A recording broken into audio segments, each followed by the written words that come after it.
Hello everyone, welcome back to my channel, or welcome if you're new. In today's video, I am going to be sharing with you guys our January 2024 monthly budget. And yes, it is time to start thinking about your January budgets because it's almost the end of December. End of December is almost the end of the year, and it's almost January, and it's quite literally time to start getting those January budgets in order. So I have ours in order. I am still, my husband and I are both off of work for like 2 weeks because we work in public education for winter break, and we have about a week to go, and we have been having conversations about what we want 2024 to look like, but we haven't quite fine-tuned and finalized everything. So not to worry, I am going to, after everything is finalized, share what we want 2024 to look like, you know, as a whole. But as of right now, we got to be ready to come correct with January, and make no mistake, our budgets kind of look the same from month to month anyway. So we're going to be covering our January 2024 monthly budget in this video. And honestly, I have had a time trying to film this video, and I'm just gonna be honest, there's not gonna be any editing. The dog is probably gonna be running around making noise. I thought I was gonna have an emotional breakdown of sorts like 10 minutes ago because it's just a lot. I'm just trying to film this video. It's just a lot going on. And if I told you what's going on, you'd be like, that's not even a lot, but it's a lot for me because I get overwhelmed easily. But so I'm just here to share right through what our January 2024 financial to-dos, tasks, and goals are going to be, and of course, what our spending and saving plan is going to be. So let's go ahead and get into it. So the first thing I have on here is to pay for my clinical exam. So once I take and pass this exam, I will be at what is essentially the highest level within my career when it comes to my licensure, of course. And so it requires me to study because the test is no joke, and I don't like studying. I've never been a studier. I have no interest in it. It's lame. But I do have an auth to test that will last until about July, or it's the summer. I think it's July something, the end of July. So basically I have until then to take the test. Even then, even if I didn't take the test, I can just get another auth to take it. So I basically can just keep taking it for infinity until I pass it. But I really want to get this thing out of the way. So I have it in my head I'm going to begin studying in January. I do not have to pay for the exam until I'm ready to schedule it, because that's the whole purpose. I could schedule it like 6 months out and go ahead and pay for it and schedule it, or I could just not pay for it until closer to when I feel like I'm ready to take it. So I have on here pay for exam, really, because it's been on here month after month after month. But I can't really say I can't confidently say I'm going to actually schedule this exam in January. I'm just going to begin studying. So we will see. Next up, we want to save $2,000. Based on how our budget has been for millennia, it feels like we always have about $2,000 that we can choose to that we have to advance us financially. Of course, sometimes we don't advance ourselves financially and we blow through our money, but for the most part, we normally are relatively good with our money. I mean, don't come here. I have always said this, I am not the channel for like strict budgeting advice or strict budgets and all of that, because that's not who we are. That's not how we get down. We prioritize paying our bills, which we have done, paid 100% of our bills for 100% of the time that we've been together. We prioritize not taking on like excess amounts of debt, but we don't necessarily fear debt. We want to be debt free, of course, but it's not an end all be all to us. It's not that deep. We like to invest, we like to save, and I say it kind of lightly because I know some months we are really, there have been times where we've been really getting it in, but that's just because that's kind of how the cookie crumbled at that time. But yeah, I just want to say that sometimes we're really responsible with our money. Sometimes we're not, but we're always responsible enough to not take on excess amounts of debts, or emptying out our savings accounts or stuff like that. So we're just like a mediocre middle class family. That's all that I have to say about that. We do want to invest 15% of our paychecks, which is a goal. We have a goal to actually increase that as time goes on. We want to pay our monthly credit card bill because we do use a credit card for a lot of our spending, our frivolous spending, if you will, discretionary spending. And then we pay almost all of our bills though via cash, via our checking account. But we have to pay our credit card bill each month, of course. We do have a truck that we are looking to register and add to our auto insurance. It's a long story. I don't even feel like telling it.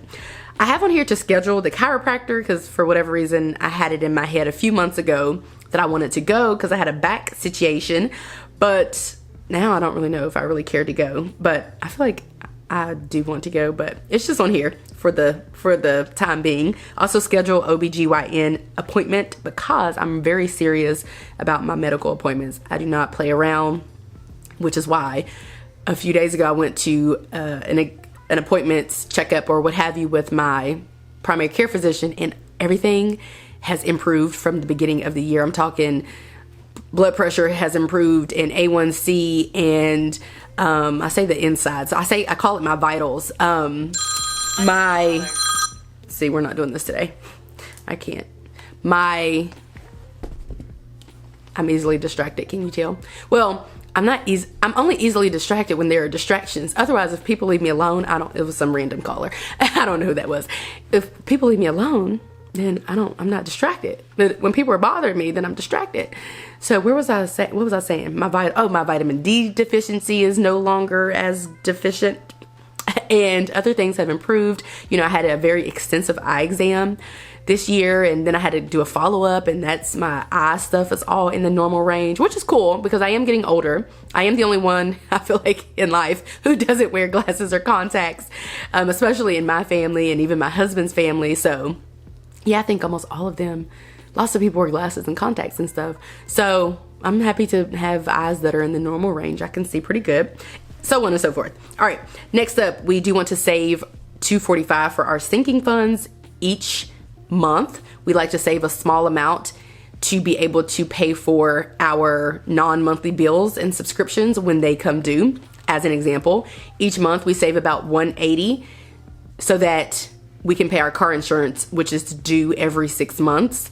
And I don't know, it kind of fluctuates. I think they just charge whatever they want, but it's normally somewhere between I feel like 600 and something to 1,000. I don't know. Sometimes it's even more than that, like 1,200. So we just save about 180 or so each month to be able to pay that. And we have other non-monthly bills and subscriptions that we save for as well. We actually have 5, but car insurance is the biggest one, of course.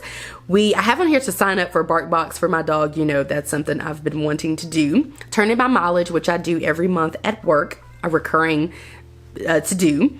Pay for my husband's college tuition. So he's currently in grad school getting a master's degree, and he's registered for spring classes, but we haven't paid his tuition because you don't have to pay it until like a week before school starts or whatever, you know. So we'll pay it very likely in January. And we did prioritize this year cash flowing when he went back, cash flowing his college tuition, making sure that we're paying for it out of pocket as opposed to taking out a loan, because it's actually kind of wild to think that, because I don't think before this year either of us had been.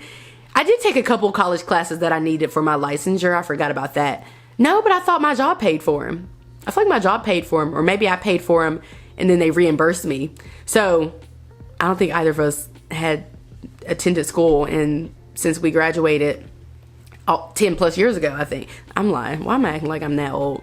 I did graduate undergrad over 10 years ago, like just 10 years ago, but not grad school. Anywho, moving along. Pay HOA fees. They're due January the 1st. I could very well pay them December 31st, today, tomorrow, whatever, but I do have to pay them. We do have to pay them by January the 1st. My friend has a birthday in January, and I'm going to get her a gift, I think. We normally take a trip for her birthday, but this year she is laying low, and I'm going to go to her, which is going home. So I can stay with her, stay with my sister, family, whomever, it doesn't matter, friends. I got a million and one friends and family members back at home. So that's what I'm going to do. I'm not anticipating that being too expensive. I'm actually thankful that it is going to be more low-key, because we are trying to be more low-key with our budget in January. And I think I may take a trip without my husband, maybe once, for sure once a year for my friend's birthday. But I think she's come here too, so that wouldn't count. Maybe she hasn't come here for her birthday, but she does come to visit. And then I may take another trip randomly, you know, some girls trip or something. But for the most part, I don't really travel like that. My husband does not either. We do go to our family reunions and stuff like that. But for the most part, we don't really plan any real travel. But that's pretty much that's pretty much it for our goals, to-dos and tasks. Now let's talk about our saving and spending plan for January. So, by the way, I'm not gonna have an emotional breakdown. I'm not gonna do it, but the garbage truck is out there. But you know what? The reason why I talk so close to this, first of all, I cannot be too far back from this camera from the microphone, because then the audio will be all jacked. But the reason I talk, I know the distance, I need to be about a foot or so away so the quality isn't bad, because if I get really close, too much closer, it'll be weird. But the reason why I am pretty close in my videos, I guess, is because I'm trying to drown out all the noise. Now, I don't live in New York City or anything, but I do feel like it's very loud around here all the time. I live in a new construction community, and so we moved in here 4 Decembers ago, and since then they've been building houses. They're still building houses, so that's just why it's always loud around here. Then I have a dog, and somebody else lives here, and then the waste management, and it's just a little bit loud. Okay, but moving on to our monthly budget, we have a gym membership. We both do, and we get a pretty good rate as educators. So we pay $59 a month for that, and I go probably 3 times a week. I actually should be there now, but I'm not, because I'm skipping. My friends at the gym, I take a bunch of classes and stuff. They're asking me now if I'm coming to I'm not. I'll have to text them back in a minute. Next up, we have car payment due at $314.34. Electricity is going to come in at $152.38, which I feel like is a little high for the cool months here in Georgia, but make no mistake, it hasn't really been that cool. I mean, just the other day it was 67 degrees, 68. So I don't know. I feel like sometimes we have the air on, sometimes we have the heat on. It's just a weird place to live. We have our cable bill, which is actually Sling TV at $40. Pest control for people to come and monitor and spray for the pests inside and outside, due at $50.60. Internet is going to be $80.30. That's for high-speed internet through AT&T. Our mortgage is due by the 15th at $1,611.23. Water/sewer is a bill that I don't have yet, but am anticipating being about $75. Student loan for me is $473.97, and I have to submit some paperwork and all that. So it may be going down a wee bit, but that's kind of what it is. And then Amazon Music, $16.99. Security for our home, $52.14. Life insurance for the both of us, $42.19. Pet insurance, $61.05. Netflix, $11.99, which is crazy that I'm paying $12 for the basic Netflix. Like, they need to count their days. Phone is going to be for my husband, due at $130.86. We have Mint Mobile, and we pay our phone bill on like different schedules. So I'm on a year schedule, so my bill is paid up until April of 2024, and then my husband's is paid up until now, or up until the end of January, and then we'll pay it on the last day of January for the next 3 months. So we're paying his, I guess, for another 3 months. We might do another 6 months, who knows, but that's kind of, we just pay it, whatever. It's really not that big of a deal as long as we pay it. For sinking funds, $245 as mentioned. For savings, $2,000 as mentioned. And then for shopping, which is going to encompass every single thing that you have not seen as a part of our budget, at $1,200. And when I mean every single thing, I mean gas for our cars, food, date nights, food for our dog, any miscellaneous types of things, birthday gifts, you name it. $1,200 is realistic.